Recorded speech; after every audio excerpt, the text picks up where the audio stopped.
माला ने जो दुआ का बंदोबस्त किया है, यानी कि उसने स्त्री की तारें निकाल दी है, अपने सौतन होने का पूरा पूरा हक अदा किया है। वो अभी इतनी भोली है, बच्ची है बेचारी, जैसे उसकी सास पूछती हैं लाडो रानी से कि चली जाओगी या मैं छोड़ के आऊँ तुम्हारे कमरे में, यानी कि क्यों उसके पाँव में मेहंदी लगी हुई है या उसने व्हील चेयर पे जाना है, जो सीढ़ियों पे जाने के लिए मसला होगा। क्या मसला है, क्यों नहीं जा सकती वो। और दुआ का भी हवेली जाके कुछ ज़्यादा ही मूड ढीला सा हो गया है, ज़्यादा ही कुछ ओवर वो बन के ना बोलने की कोशिश कर रही है कि बहुत अपने अंदर से उस लड़की को खींच कर ला रही है कि जो बहुत ही ताबेदार फरमाबरदार और पता नहीं क्यों कौन कौन सी दार होनी चाहिए, जो कि वो अंदर से है नहीं। खैर जी, उसने उठाना है स्त्री का स्विच, क्योंकि अब कशमाला ने तो टास्क दिया हुआ है ना भाई, उसने तो करना ही करना है, स्त्री का स्विच उठाना है, क्योंकि इस्त्री करना बड़ा ज़रूरी था। नाइट ड्रेस पहनने लगी थी तो उसने स्विच लगाना है जनाब, तो उधर से लगनी है उसको करंट। करंट लगते ही तड़फ तड़फ के उसने गिर जाना है और बेहोश हो जाना है। थोड़ी देर बाद ही गजनवी साहब तशरीफ़ ले आएंगे और वो हैरान हो जाएंगे कि मेरी दुआ को क्या हुआ।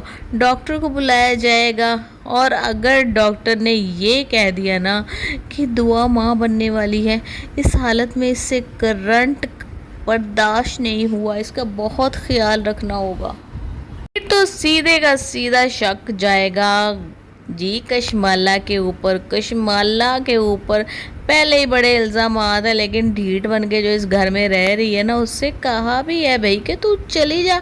जब गजनवी ने तुझे अपनी बीवी तस्लीम नहीं किया तो चली जा यहाँ से। हर कोई कह रहा है, लेकिन नहीं नहीं नहीं नहीं, नहीं, नहीं। उसने तो गजनवी तो उसकी मोहब्बत है, शोहर तो ऐसे ही बीच में आ गया था, निकल गया। खैर अब खैर वो गजनवी को नहीं छोड़ेगी, लेकिन क्या गजनवी कशमाला को छोड़ देगा?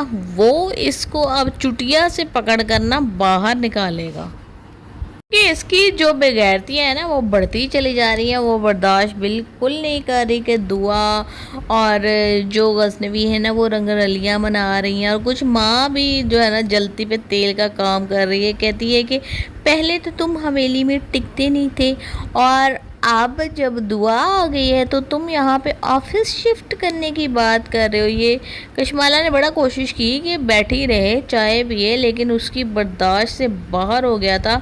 उठ के तो वो चली जाती है। ये कि मैं तो पहली बीवी हूँ जी, पहली बीवी हूँ मैं, जिसको आज तक हक नहीं मिला, और नागिन बन चुकी है वो बीवी। इंतकाम लेने के लिए डसेगी वो उसको, दुआ को, क्योंकि दूसरी फरा तो निकल गई मक्खन में से बाल की तरह, वो खुद ही निकल गई, एकदम से उसका सफाया हो गया। बुआ ने बड़े फाफे कुटन बन गए टिल्ले जब बोल करके, तो पूछा उससे कि हम सारे आपसे बहुत मोहब्बत करते हैं, तो आप दूसरी शादी क्यों नहीं कर लेती? तो सब आपकी बहुत केयर करते हैं। वो कहती है कि मुझे सबसे कोई मसला नहीं है बहन, मसला मुझे सिर्फ तुमसे है, तुमसे जहर लगती हो मुझे तुम। किस तवाइफ के कोठे से उठकर आ गई हो मेरे शोहर की ज़िंदगी में? इतनी मुश्किल से मेरा शोहर मरा है, मैंने उसको सुपारी देकर मरवाया है, फिर गजनबी को हासिल किया है, और तुम टपक पड़ी हो, बड़ी मुश्किल से फरा से पीछा छुड़ाया है मैंने। अब तुम कलैणी पता नहीं किधर से आ गई हो, कैसे तुमसे जान छुड़ाऊंगी, लेकिन तुम जिंदा तो यहाँ से जाओगी नहीं, तुम्हारी हड्डियों का तो मैं सुरमा बना के यहाँ से भेजूंगी।